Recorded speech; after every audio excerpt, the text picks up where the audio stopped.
بسم اللہ الرحمن الرحیم۔ ارشاد باری تعالی ہے، ترجمہ: اور ہم نے آدم سے کہا کہ تم اور تمہاری بیوی بہشت میں رہو سہو اور جہاں سے چاہو اور جو چاہو نوش جان کرو، مگر اس درخت کے پاس نہ جانا ورنہ گناہگار ہو جاؤ گے۔ سو شیطان دونوں کو بہکانے لگا تاکہ ان کی ستر کی چیزیں یعنی شرم گاہیں جو ان سے پوشیدہ تھی کھول دے، اور کہنے لگا کہ تم کو تمہارے پروردگار نے اس درخت سے صرف اس لیے منع کیا ہے کہ تم فرشتے نہ بن جاؤ یا ہمیشہ جیتے نہ رہو، اور ان سے قسم کھا کر کہا کہ میں تو تمہارا خیر خواہ ہوں۔ غرض مردود نے دھوکہ دے کر ان کو معصیت کی طرف کھینچ ہی لیا۔ جب انہوں نے اس درخت کے پھل کو کھا لیا تو ان کی ستر کی چیزیں کھل گئیں، اور وہ بہشت کے درختوں کے پتے توڑ توڑ کر اپنے اوپر چپکانے یعنی ستر چھپانے لگے۔ تب ان کے پروردگار نے ان کو پکارا کہ کیا میں نے تم کو اس درخت کے پاس جانے سے منع نہیں کیا تھا اور جتا نہیں دیا تھا کہ شیطان تمہارا کھلم کھلا دشمن ہے؟ دونوں عرض کرنے لگے کہ پروردگار، ہم نے اپنی جانوں پر ظلم کیا، اور اگر تو ہمیں نہیں بخشے گا اور ہم پر رحم نہیں کرے گا تو ہم تباہ ہو جائیں گے۔ اللہ نے فرمایا، تم سب بہشت سے اتر جاؤ، اب سے تم ایک دوسرے کے دشمن ہو، اور تمہارے لیے ایک وقت خاص تک زمین پر ٹھکانہ ہے اور زندگی کا سامان کر دیا گیا ہے، یعنی فرمایا کہ اس میں تمہارا جینا ہوگا اور اسی میں مرنا، اور اسی میں سے قیامت کو زندہ کر کے نکالے جاؤ گے۔ سورہ اعراف آیت نمبر 19 تا 25۔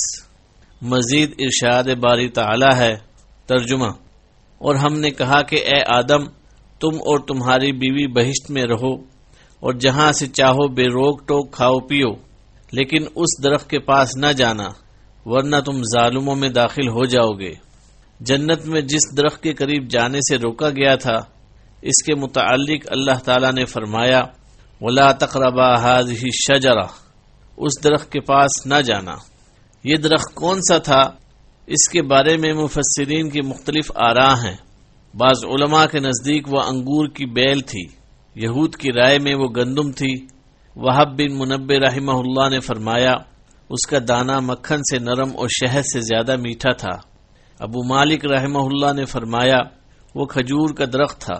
مجاہد رحمہ اللہ کی رائے ہے کہ وہ انجیر کا درخت تھا۔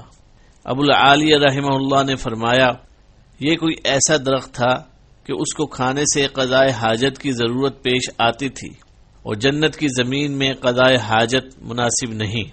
یہ اختلاف معمولی ہے۔ اللہ تعالی نے اس درخت کا تعین نہیں فرمایا۔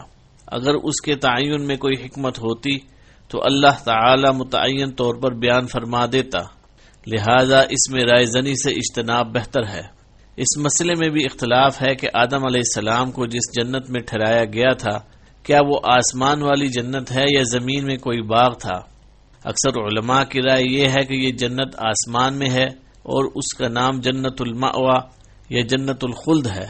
قرآن مجید کی آیات اور احادیث نبویہ کے الفاظ کا ظاہری مفہوم اس کی تائید کرتا ہے، جیسے ارشاد ہے، وَقُلْنَا يَا آدَمُ اسْكُنْ أَنْتَ وَزَوْجُكَ الْجَنَّةَ، ہم نے کہا اے آدم، تو اور تیری بیوی جنت میں رہو۔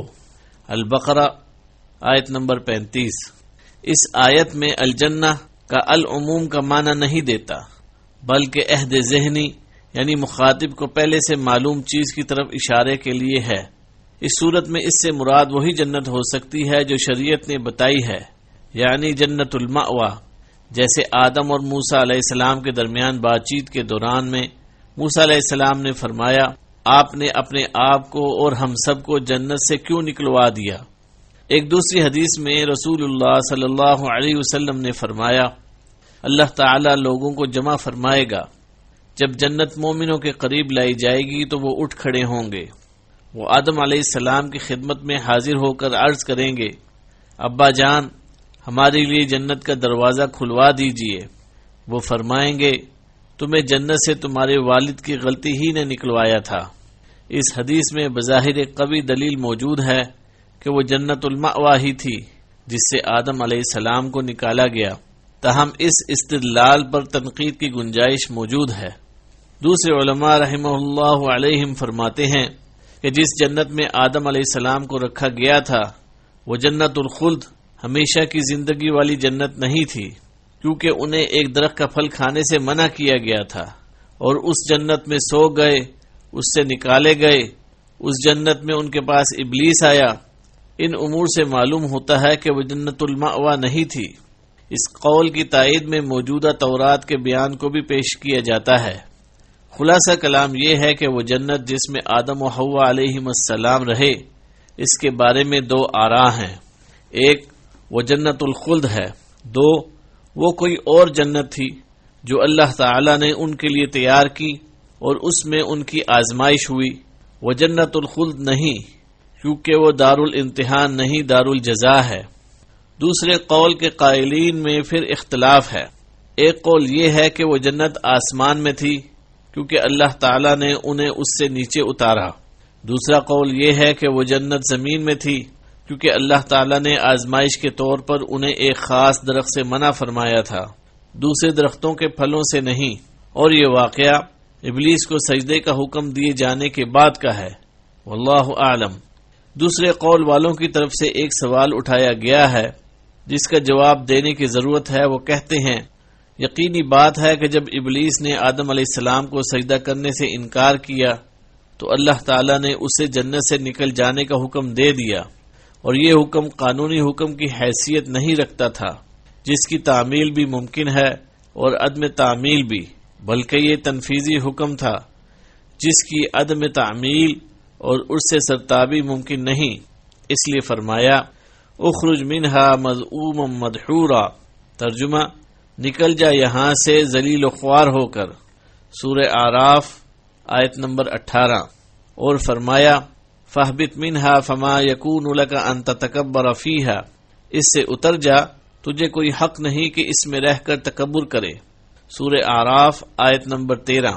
اور فرمایا، فاخرج منہا فانک رجیم، سو اس سے نکل جا کیونکہ تو مردود ہے، سورہ زمر آیت نمبر 77۔ ان آیات میں منہا اس سے مراد جنت یا آسمان یا درجہ ہے، جو مطلب بھی لیا جائے، بہرحال وہ اس جگہ موجود نہیں رہ سکتا جس سے نکال دیا گیا اور دور کر دیا گیا ہے۔ وہ نہ وہاں رہ سکتا ہے نہ اس کا وہاں سے گزر ہو سکتا ہے۔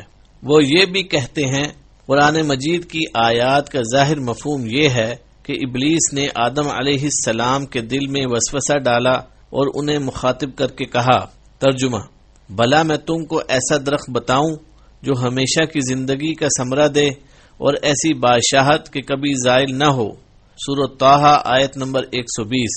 اور کہا، ترجمہ، تم کو تمہارے پروردگار نے اس درخت سے صرف اس لیے منع کیا ہے کہ تم فرشتے نہ بن جاؤ یا ہمیشہ جیتے نہ رہو، اور ان سے قسم کھا کر کہا کہ میں تو تمہارا خیر خواہ ہوں۔